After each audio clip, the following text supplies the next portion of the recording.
ఎవరైనా Isha foundations cover చేయాలనుకుంటే వాళ్ళ ఫుడ్ కల్చర్ కానీ వాళ్ళ మెడిటేషన్ టెక్నిక్స్ కానీ యోగాసనాలు కానీ ఓవరాల్గా వాళ్ళతో ఒక హోల్ డే గడపాలంటే మీకు మినిమం 2 days పడుతుంది.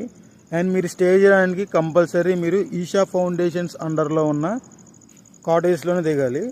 అండ్ దీన్ని ఓవరాల్గా 5 ఉంటాయి. బ్రహ్మపుత్ర, శివపాదం 1 and 2, 3, 4 ఉంటాయి.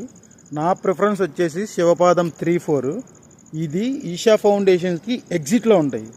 ఇక్కడ దిగితే కనుక మీకు బడ్జెట్లో రూమ్ 1000 రూపీస్కి వచ్చేస్తుంది. అండ్ ఫుల్ బ్లాగ్ రేపు మార్నింగ్ రిలీజ్ అవుతుంది మన దాంట్లో. అండ్ ఎంత పీస్ఫుల్ ఉండిద్ది అంటే మీకు వ్యూ కూడా అలాగే ఉంటుంది. ఓకేనా? సో ఇన్ కేస్ ఎవరైనా సరే next time Isha Foundation visit చేయాలనుకుంటే కొంచెం దూరమైనా సరే శివపాదం 3 and 4లో రూమ్కే ట్రై చేయండి. And Brahmaputra and Shivapadam 1 and 2లో ఏంటి అంటే మీకు కొంచెం క్రౌడ్ ఎక్కువ ఉంటారు.